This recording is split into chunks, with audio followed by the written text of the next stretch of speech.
Warahmatullahi wabarakatuh. Perkenalkan, nama saya Muhammad Afgan Ababil, mahasiswa Fakultas Hukum Universitas Widya Mataram, Yogyakarta.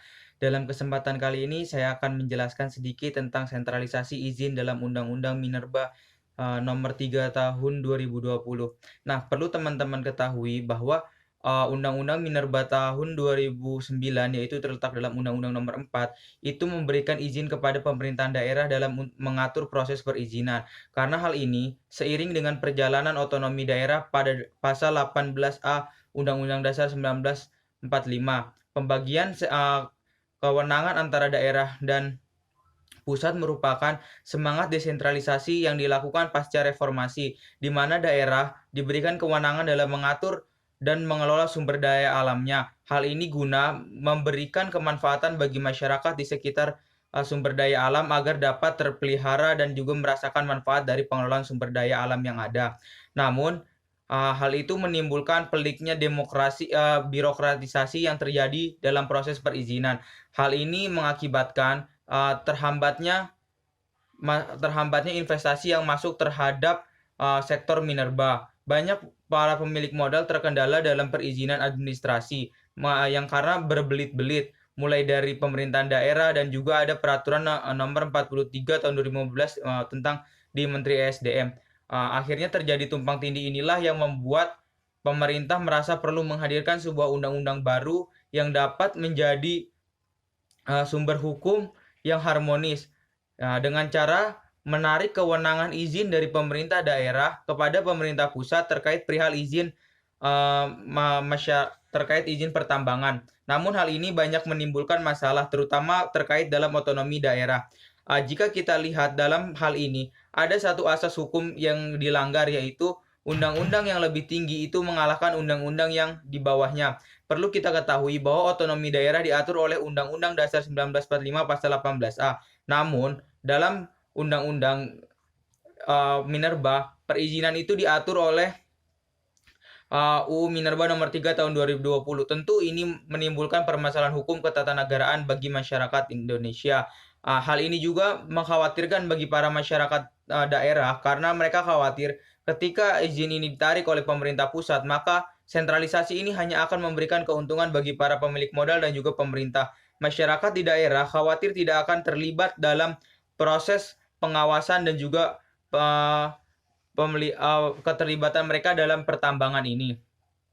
Jika dahulu, sebelum terjadinya sentralisasi ini, masyarakat dapat mengadukan permasalahan ini kepada Pemda, dan Pemda berhak mencabut tambang jika itu melanggar konservasi lingkungan. Tetapi dalam hal ini, Pemda sudah lagi tidak wewenang karena kewenangannya sudah ada di tangan pusat.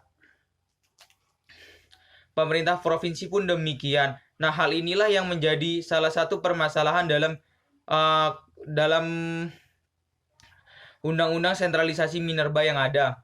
Perlu kita ketahui bahwa UU Minerba ini diharapkan dapat memacu ekonomi, namun justru tidak mengindahkan faktor-faktor lingkungan yang sebelumnya dibahas dalam UU Minerba Nomor 4 Tahun 2009. Dalam undang-undang sebelumnya, para pemilik usaha wajib melakukan pasca tambang dan pembaharuan ekosistem yang ada. Namun, dalam UU Minerba yang baru, para pemilik modal hanya boleh menentukan salah satu yang mereka ingin lakukan, pasca tambang atau perbaikan ekosistem yang ada. Nah, hal ini dikhawatirkan akan berpotensi merusak karena orientasi dari undang-undang ini hanya untuk memacu ekonomi. Yang kedua adalah bagaimana pemerintah dapat memberikan royalti 0% terhadap penyelenggaraan pertambangan yang ada jika pertambangan tersebut memberikan pertambahan nilai dan malah akan memberikan stimulus perpanjangan perizinan. Nah, hal ini memberikan suatu dampak yang serius dirasa karena dikhawatirkan justru akan menguatkan eksploitasi yang ada namun tidak memberikan kemanfaatan di daerah, karena perlu kita ketahui masyarakat daerah yang tanahnya ada di sumber daya tersebut justru berpotensi tidak terlibat dan tidak merasakan dari dampak adanya pertambangan. Justru mereka akan mendapatkan kerugian karena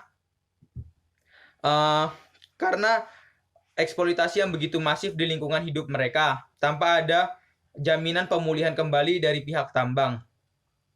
masyarakat yang menghalang-halangi tambang pun berpotensi untuk dikriminalisasi. Dengan hal ini dia bisa didenda 100 juta rupiah. Hal ini yang mendapatkan kritik dari WALHI, yaitu Wahana Lingkungan Hidup Indonesia, di mana undang-undang ini selain bermasalah dari sisi ketatanegaraan juga bermasalah dari sisi aspek hukum lingkungan. Bagaimana pemerintah dengan undang-undang ini mengenyampingkan tentang AMDAL dan IPL. Tentu hal ini sangat berbahaya bagi masyarakat, karena masyarakat akan mendapatkan hal-hal yang tidak diinginkan seperti pencemaran lingkungan dan sebaliknya. Jika kita lihat tujuan hukum ini yaitu untuk mensederhanakan birokrasi, tentu itu adalah hal yang bagus, karena perlu kita cermati juga permasalahan birokrasi di Indonesia itu sangat pelik, dan perjalanan administrasi yang harus dilengkapi pun sangat panjang hingga menimbulkan ketidakpastian hukum. Hal inilah yang ingin dihindari. Bagaimana pernah terjadi antara peraturan Dirjen ESDM yang baru tahun 2015 dengan UU Minerba tahun 2009 pernah mengalami bentrokan. Hal ini membuat para pelaku usaha dan para pemimpin di daerah kebingungan. Hal inilah yang ingin kita meminimalisir. Oleh karena itu, perlu sebuah aspek hukum yang baru.